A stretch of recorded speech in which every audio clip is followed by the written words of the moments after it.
Hello everyone, welcome back to my channel. This is a short vlog of Kashmir. अगर आप कश्मीर जा रहे हैं तो कहाँ कहाँ घूम सकते हैं, विंटर्स में आपको किस तरीके की स्टाइलिंग करनी चाहिए और क्या एसेंशियल चीजें कैरी करनी चाहिए, इस बारे में हम इस वीडियो में बात करेंगे। So let's get started. Jackets लेना तो ऑब्वियस है विंटर्स के लिए, बट इस तरीके के कुछ मेटालिक शेड आप ट्राई कर सकते हैं अगर कुछ फंकी लुक चाहिए। साथ में आप इस टाइप के पुलोवर्स ले सकते हैं स्टाइलिंग के लिए, जो काफी स्टाइलिश लगते हैं। और साथ में इस टाइप के V neck sweaters, winter dresses, and आप इनके साथ ये फ्लीज लेगिंग्स लेना बिल्कुल भी मत भूलें। लेयरिंग के लिए आपको अच्छी क्वालिटी के थर्मल्स एंड फ्लीज डिकैथलॉन से मिल जाएंगे। उसका वीडियो मैं लेना भूल गई थी, वो भी मैंने कैरी किए थे साथ में। और इस टाइप के कुछ फीट एंड हैंड वार्मर्स भी लिए थे, जो आप सॉक्स के ऊपर लगा सकते हैं एंड हैंड ग्लव्स के अंदर रख सकते हैं। उसके साथ ही मैंने ये दूसरा एक वार्मर का सेट लिया था, जो 10 पीसीस आते हैं। ये आप अपने थर्मल के ऊपर चिपका सकते हैं और ये आपको 8 से 10 घंटे वार्म रखता है। इस टाइप का ये पैच आता है। ये भी आप कैरी करें अगर आप विंटर्स में जा रहे हो, तो ये भी आपको थोड़ा हेल्पफुल रहेगा विंटर्स में ठंड को बीट करने के लिए। इस टाइप के आप वैक्यूम स्टोरेज बैग्स ले सकते हैं, इससे पैकिंग थोड़ी कॉम्पैक्ट हो जाती है। जो हैवी विंटर्स के जैकेट्स वगैरह होते हैं उसके लिए ये यूजफुल है। आप इस तरीके से बैग में जैकेट्स भर के इसका पूरा एयर है जो इस पंप से निकाल सकते हैं। इस हैक से आपके बैग में दूसरे कपड़ों के लिए जगह रहेगी। और इसके बाद इसके ऊपर ये इस तरीके से कैप लगा दे and it's ready for packing. अब वीडियो में आगे बढ़ते हैं। एयरपोर्ट के लिए मैंने ये जीन्स एंड टॉप का मोनोक्रोम लुक ट्राई किया था और उसके ऊपर ब्राउन जैकेट पहनी थी। मुंबई से श्रीनगर की फ्लाइट में मैं बस वेट कर रही थी कि कब थोड़ा टाइम पास हो और मुझे कश्मीर की वादियां दिखना शुरू हो। और कश्मीर आते आते हमें कुछ इस तरीके के दूर से माउंटेन्स दिखना शुरू हुए जो स्नो कवर्ड थे। और इसका नजदीक का नज़ारा मैं आपको नेक्स्ट स्लाइड में दिखाती हूँ।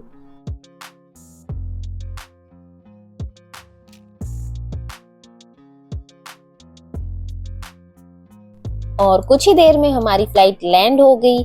आप एयरपोर्ट के रोड्स पे भी देख रहे हो कि साइड में स्नो जमी हुई है। विंटर्स में हर जगह यहाँ स्नो दिखाई देती है और यही यहाँ की खूबसूरती है। 1-1:30 बजे हम यहाँ पहुंच चुके थे और हमने यहाँ पे लैंड पैकेज लिया था एक ट्रैवल एजेंसी से। कैब हमारी टाइम पे आ चुकी थी और पहला काम हमने किया पेट पूजा करने का, बिकॉज बहुत भूख लगी थी। ये वैष्णो ढाबा करके एक जगह थी जहाँ हमें अच्छे गर्मा गर्म पराठे मिले। हमने अच्छे से खाना खाया और फिर हम गए शंकराचार्य टेम्पल, जो यहाँ का फेमस टेम्पल है। यहाँ हमने दर्शन किए अच्छे से, यहाँ के नज़ारे एंजॉय किए और फिर हमने चेक इन किया हमारे होटल में। वेलकम ड्रिंक में हमें सर्व किया गया गर्मा गर्म कावा और वहाँ की ठंड के लिए सही में सूटेबल वेलकम ड्रिंक है। अब मैं आपको एक क्विक रूम टूर दे देती हूँ। ये था हमारा रूम। मुझे ये रूम काफ़ी अच्छा लगा, बहुत ही tidy, neat and clean room था, स्पेशियस भी था। ये था इसका बाथरूम। होटल्स वगैरह के अगर आपको डिटेल्स चाहिए तो मुझे आप कमेंट कर सकते हैं, मैं आपको वहाँ डिटेल्स दे दूंगी। रूम वॉज कोजी एंड हमने रेस्ट किया उस दिन। फिर निकल पड़े नेक्स्ट डे हम गुलमर्ग की तरफ। यहाँ पे आपकी नॉर्मल कैब डायरेक्ट गुलमर्ग तक नहीं जाएगी, तनमर्ग तक आपकी कैब ले जा सकते हो। उसके बाद आपको यूनियन टैक्सी से गुलमर्ग तक जाना है।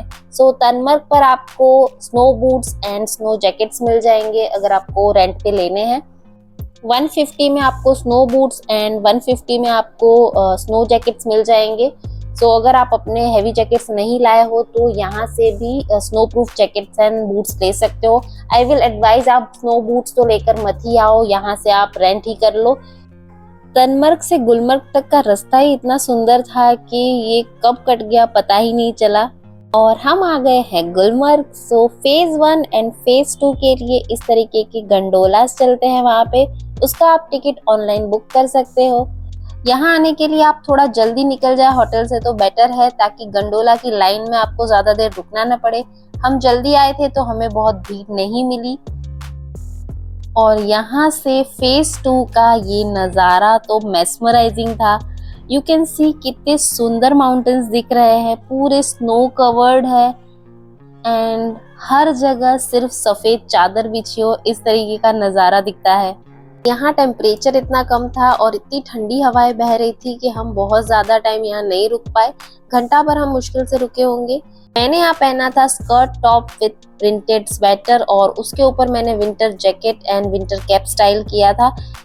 इसके नीचे मैंने थर्मल वेयर एंड फ्लीस का लेयरिंग किया था। सो 3 to 4 लेयर्स हो गए थे मेरे कपड़ों के। ये है फेज 1। यहाँ पे आप सारी स्नो एक्टिविटीज एंजॉय कर सकते हो। खाने पीने के लिए भी यहाँ पे काफी जगह है। हमने भी यहाँ बहुत एंजॉय किया, खाया पिया और शाम तक हमने यहाँ पे बहुत मजे किए और हम फिर आ गए होटल। प्रीवियस डे की ठंड और थकान उतारने के बाद अब मैं रेडी हूँ नई जगह एक्सप्लोर करने के लिए।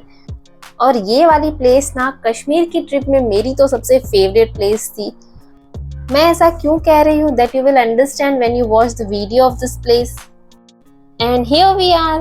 ये है शाली गंगा। आप देख सकते हो मेरे पीछे एक रिवर बह रही है और ये गंगा नदी है। पहाड़ों से बहती हुई गंगा जी यहाँ पे आती है और पानी आप देख सकते हो इतना क्रिस्टल क्लियर है इस गंगा नदी का कि आपको इतना क्लियर पानी तो शायद ही कहीं देखने मिले। नेक्स्ट स्लाइड में आप इस नदी की आवाज सुन सकते हैं बिना किसी वॉइस ओवर या म्यूजिक के।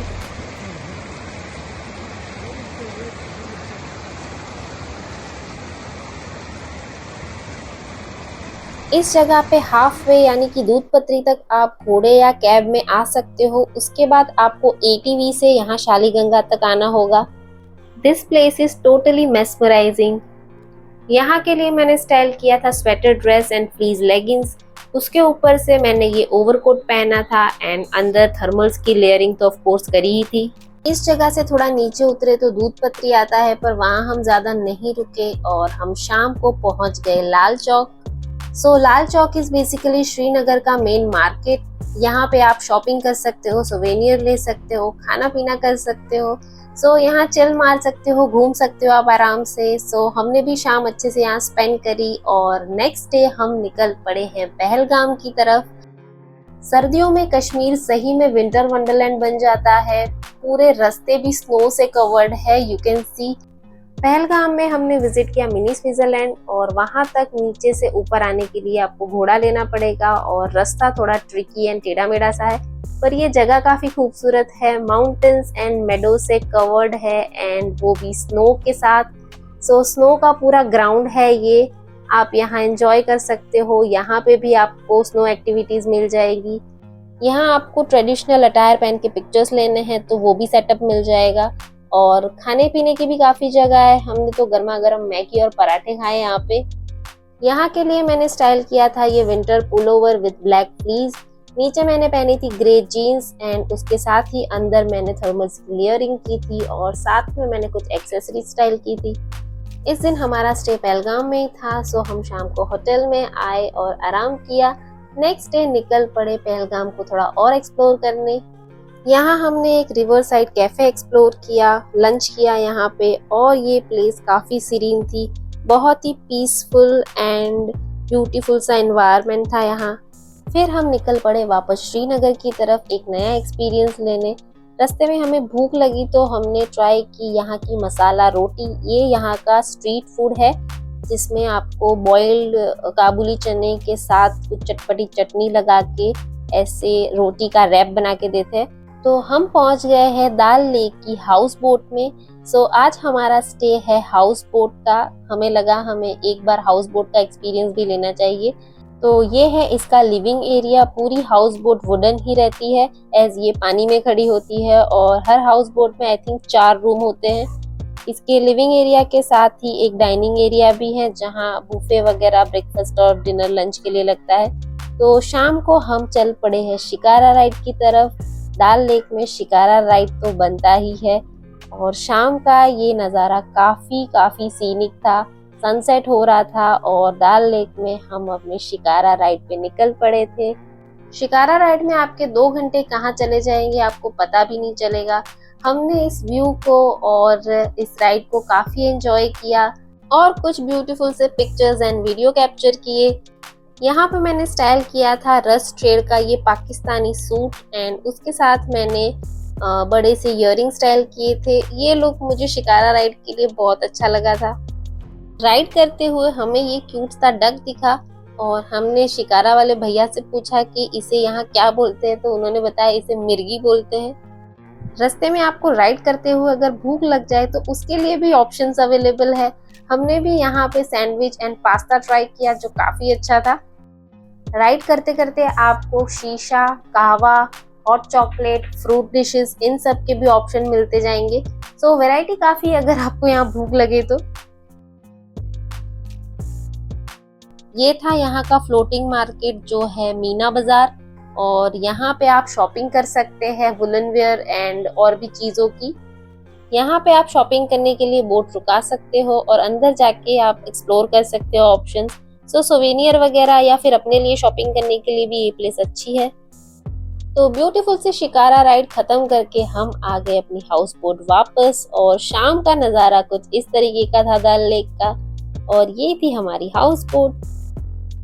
रात को हमने डिनर वगैरह करके आराम किया और नेक्स्ट डे हम निकल चले हैं एक नई जगह पे जो कि है Sonamarg. As you know, Modi ji ने सोनमर्ग की इस टनल का इनॉग्रेशन कर लिया है। सो अब डायरेक्ट हम इस टनल से सोनमर्ग जा सकते हैं, यूनियन कैब करने की जरूरत नहीं है।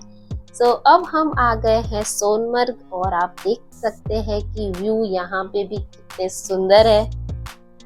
तो ये है सोनमर्ग का एक व्यू पॉइंट। यहाँ पर ऊपर आने के लिए आपको स्नो बाइक से आना है, और ये स्नो बाइक वाली राइड भी काफी एडवेंचरस होती है। और ये है सोनमर्ग के नज़ारे। यहाँ पे सर्दियों में इतनी स्नो और इतनी खूबसूरती है कि क्या ही बोलूं।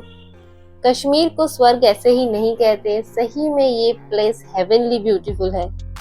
इस व्यू पॉइंट के आगे ग्लेशियर तक भी जा सकते हैं अगर आप जाना चाहते हो। वहाँ भी आई थिंक आपको स्नो बाइक ही लेकर जाएगी, पर हमें यहाँ इतना मजा आया कि हमने आगे जाने का प्लान ड्रॉप कर दिया।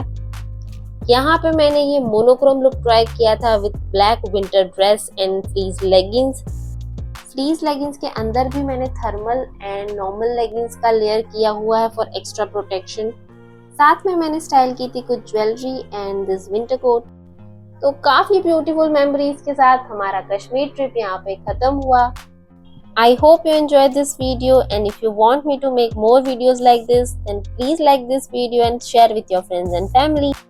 And subscribe this channel if you haven't subscribed yet. अब मिलेंगे next video में. Bye bye.